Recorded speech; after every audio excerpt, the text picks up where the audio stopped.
오늘 우리는 성탄주일로 지킵니다.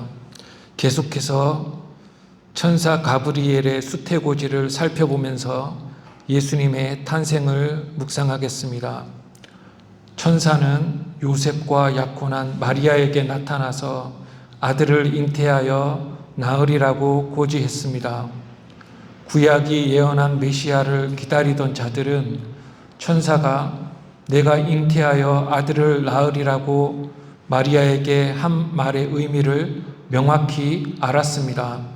마리아도 천사의 고지가 구약의 예언과 같음을 인식한 후에 자신이 메시아를 가질 것임을 믿었습니다. 마리아가 낳을 메시아에 대해 천사는 계속 알리고 있습니다.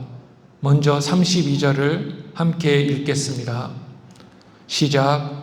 그가 큰 자가 되고 지극히 높으신 이의 아들이라 일컬어질 것이요 주 하나님께서 그 조상 다윗의 왕위를 그에게 주시리니. 아멘. 천사는 오실 메시아가 큰 자가 되고라고 말합니다. 되고라는 단어는 변하다가 아니라 이다입니다. 즉 예수님은 크게 되시는 게 아니라 본래 크신 분입니다. 그런데 크심은 하나님의 속성입니다. 특히 구약의 시편을 보면 하나님은 지혜가 크시고 능력이 크시고 존재가 크십니다. 하나님이 크시듯이 예수님도 크십니다. 앞에서 천사가 요한에 대해 말을 할 때 요한이 주 앞에 큰 자라고 했습니다. 요한은 하나님이 보시기에 다른 사람들보다 크지만 예수님은 비교 대상이 없으십니다. 그는 어떤 만물보다 크시고 우주를 합한 것보다 크십니다. 즉 예수님은 하나님입니다. 우리는 부피나 길이가 크다고 말합니다. 예를 들어 그릇은 그것보다 작은 분량은 담을 수 있지만 용량을 초과하여서 큰 것은 담을 수 없습니다. 마찬가지로 하나님의 지혜는 인간의 지혜로 헤아려지지 못하며 인간의 능력으로 그의 능력을 가늠할 수 없습니다. 예수님은 세상에 연약한 아기로 와서 육신을 입으시지만 크신 분입니다. 인간은 예수님을 헤아리거나 담을 수 없습니다.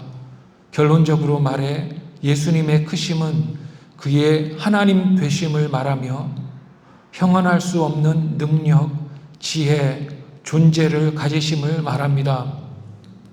또 천사는 아기가 지극히 높으신 이의 아들이라 일컬어질 것이라고 말합니다.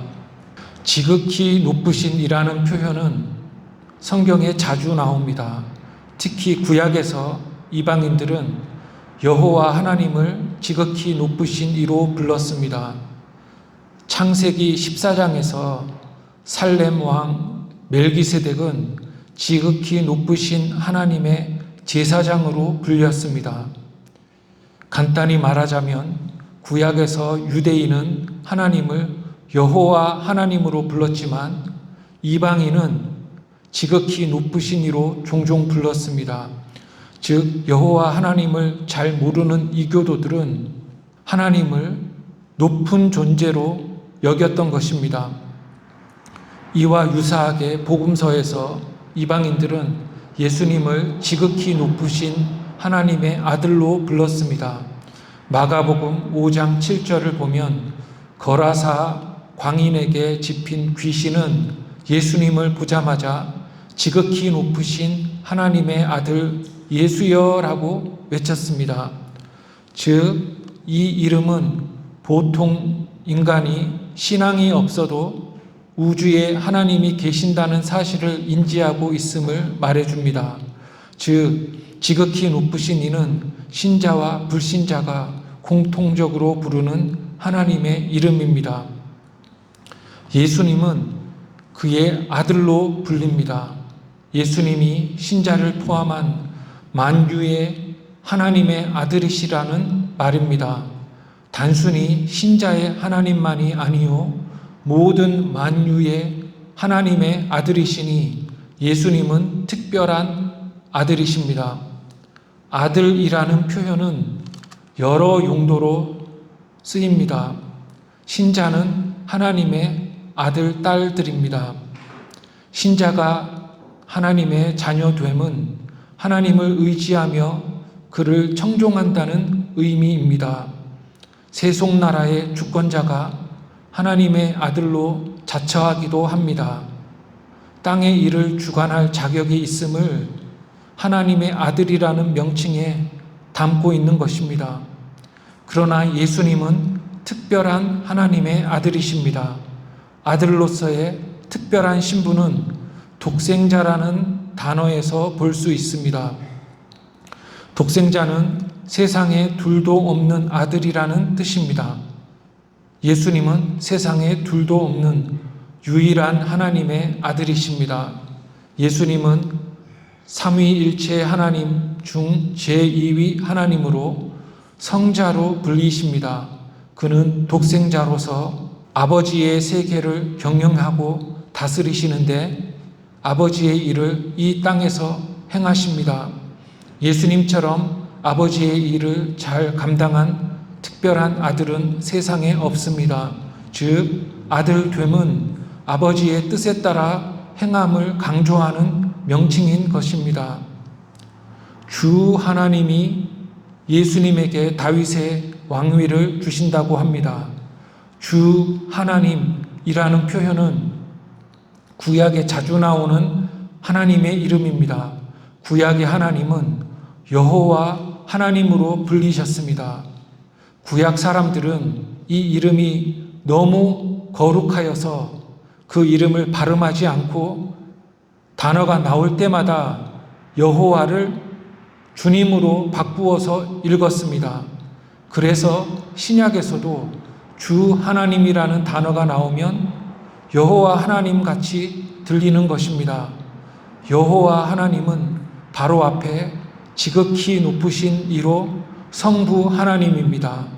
지극히 높으신 하나님, 여호와 하나님이 다윗의 왕위를 아들 예수님에게 주신다는 것입니다. 하나님이 왕위를 메시아에게 주심이 구약에 예언되어 있습니다. 하나님이 다윗의 왕위를 다윗의 자손 메시아에게 주신다는 것입니다. 예수님의 왕 되심은 구약 예언의 성취인 것입니다. 다윗은 예수님의 선조로 또 불립니다. 이는 예수님이 다윗 가문에서 태어남을 의미합니다. 더 나아가서 하나님이 아들에게 다윗의 왕위를 주신다고 합니다. 구약에서 하나님이 인간인 왕, 제사장, 인간인 선지자를 매개로 하여서 다스리셨는데 신약에서는 성작 하나님이 제사장과 선지자뿐 아니라 왕으로 다스리십니다.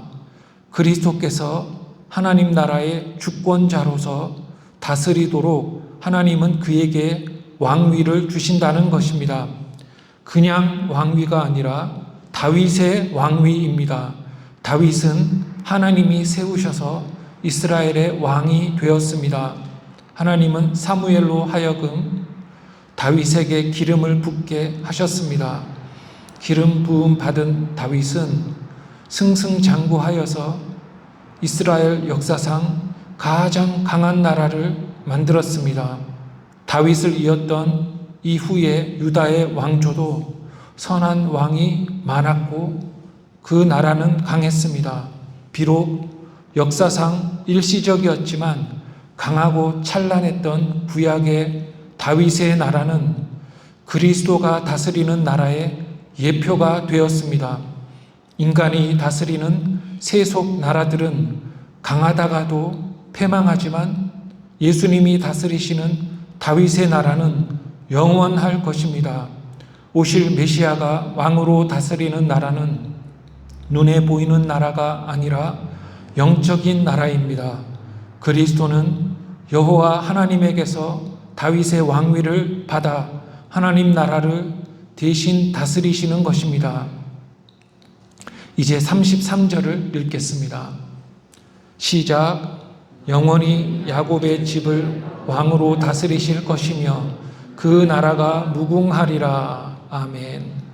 메시아가 야곱의 집을 영원히 다스리십니다. 여기서 야곱의 집이란 신자의 영적 연합을 말합니다. 야곱은 발꿈치를 잡은 자라는 뜻입니다. 야곱은 자기 꾀를 이용해서 남을 교묘하게 속이면서 살았습니다. 그러나 야곱은 야복 강가에서 하나님과 씨름한 후에 변해서 더 이상 자기 꾀로 살지 않고 하나님께 매달리는 자로 변했습니다. 그래서 하나님은 야곱의 이름을 이스라엘로 바꾸십니다. 씨름했다는 말은 도와달라고 하나님을 귀찮게 할 정도로 매달렸다는 말입니다. 이 야곱의 아들들이 세운 나라가 바로 이스라엘, 즉 하나님과 씨름하는 자들입니다. 구약의 야곱의 집은 이스라엘 나라를 말하지만 이제 신약에서는 신자의 연합, 즉 교회를 말합니다. 야곱이라는 이름은 뉘앙스가 좋지는 않으며 꾀를 부림을 상기시킵니다. 그러나 하나님은 그에게 매달리는 자는 누구든지 그의 자녀가 되게 하십니다. 즉 신자의 연합체는 영적인 연합이며 영적 이스라엘로도 불리는데 교회를 가리킵니다. 예수님은 로마 같은 세속 나라가 아니라 영적인 하나님 나라인 신자의 연합을 다스리신다는 말입니다. 신자는 하나님을 사랑하고 의지하고 청종하는 자입니다. 예수님은 야곱의 집의 왕이 되십니다. 왕에게 주권과 권위가 있으며 나라의 모든 것이 그의 소유입니다. 예수님이 왕으로 다스리심으로써 땅에 하나님의 뜻이 이루어지며 따라서 땅에는 기쁨과 평화가 넘치는 것입니다. 이 한 구절에 영원함과 관련된 말이 2번 나옵니다. 앞에는 영원히라는 단어가 나오고 뒤에는 무궁함이라는 단어가 나옵니다. 무궁함은 끝이 없다는 뜻이며 영원함과 비슷합니다. 이 세상의 가시적인 것은 영원하지 않고 부패하고 쇠락해 갑니다. 영적인 것이어야만 영원할 수 있습니다. 야곱의 집은 가시적인 것이 아니라 영적이며 그래서 영원한 것입니다. 그런데 왕이 영원해야 나라가 영원합니다. 세상 나라는 주권자가 바뀔 때마다 큰 고통을 겪으며 그러한 진통 속에 결국 흥망을 반복하는 것입니다. 그러나 왕이 영원하면 나라가 영원한 것입니다. 야곱의 집은 왕이 영원하심으로 집도 영원할 것입니다. 무궁함은 끝이 없다는 말입니다. 끝은 경계를 말하며 끝이 없음은 경계가 없다는 말입니다. 즉 무궁함은 나라가 지역에 한정되지 않음을 뜻합니다. 두세 신자가 모일 때도 하나님 나라로 불리는 것입니다. 민족, 혈통, 지역, 경계를 초월하는 나라인 야곱의 집은 그래서 영원한 것입니다. 메시아가 아기로 오심으로 그 나라가 시작합니다. 예수님은 아기로 오시고 온갖 육체의 고통을 받으시고 죽으시고 하늘로 승천하셨습니다. 이 사실은 하나님 나라가 비가시적이며 영적일 것임을 말해줍니다. 만약 그렇지 않았다면 예수님은 고난 대신에 전쟁의 승리를 이끄는 왕으로 오셨을 것입니다. 또한 이것은 세상이 끝이 난 후에 천국이 있을 것임을 말해줍니다. 만약 세상이 끝이 나지만 천국이 없다면 그것은 영원하지 않은 것입니다. 야곱의 집이 영원하므로 신자는 이 땅에 살면서도 천국을 바라고 소망하는 것입니다.